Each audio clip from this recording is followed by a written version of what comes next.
आज आहे श्रावण महिन्यातील 3रा सोमवार, म्हणून मी सकाळची सुरुवात आज देवपूजेपासून केली आणि छान अशी देवपूजा करून घेतली. कसं देवपूजा केल्यावर मन प्रसन्नही होतं आणि दिवसही चांगला जातो. तसं तर रोज देवांची आजीच देवपूजा करत असते, पण आज मीच केली आणि आले कपडे धुवून घेतले आणि मग घरात येऊन आणि स्वयंपाकाकडे आले. म्हणलं स्वयंपाक करून घ्यावा आणि मग बाकीच्या कामाला उरकायला जावं. आणि एवढ्या घाईगडूमध्ये माझ्याकडून काय सांडालं लावंडा लावंडी होणार नाही, असं काय होणारच नाही. तर दुधाचा भरलेला तांब्या फ्रीजमध्ये माझ्याकडून लवंडला आणि नुकसान झालं माझ्या अर्धा लिटर दुधाचं. बघा, सगळ्या फ्रीजमध्ये दूध झालं. काय करावं काय कळणार. एकतर सर्दीनं डोकं परेशान झाले, त्यामुळं काय कामं बी उरकं नाही गेलेत. त्यातल्या भाज्या पटापट काढून घेतल्या. म्हणलं दुष्काळात 13वा महिना आहे माझ्यासोबत, असं प्रत्येक वेळेस होतं. ही काय नवीन गोष्ट नाही माझ्यासोबत होणारी. कामं आवरून घ्यायची म्हणल्यावर तर महिना मुद्दाम होणार असं माझ्यासोबत काहीतरी. आणि एवढं डोकं तर माझं दुखत होतं ना जाम. आणि ह्याला बघितल्यावर तर आणखीन डोक्याला टेन्शनच चढलं माझ्या.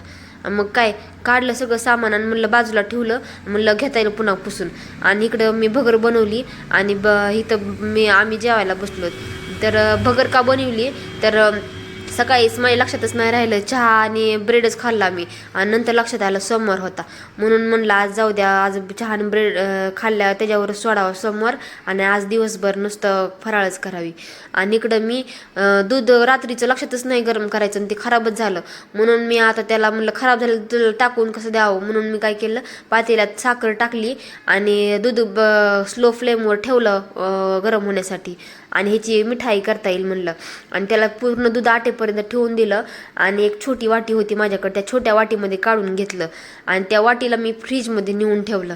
आता फ्रीजमध्ये आमच्या ठेवायला फ्रीजमध्ये लाईट नव्हती, पण म्हणलं जेव्हा लाईट येईल त्यावेळेस होईल. तर तसं गारच होतं, लाईट थोडा वेळ झालं गेलेली होती, म्हणून म्हणलं जेव्हा लाईट येईल त्यावेळेस बघूयात म्हणलं.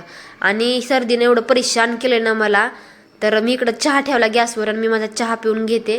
तर चला भेटू उद्या.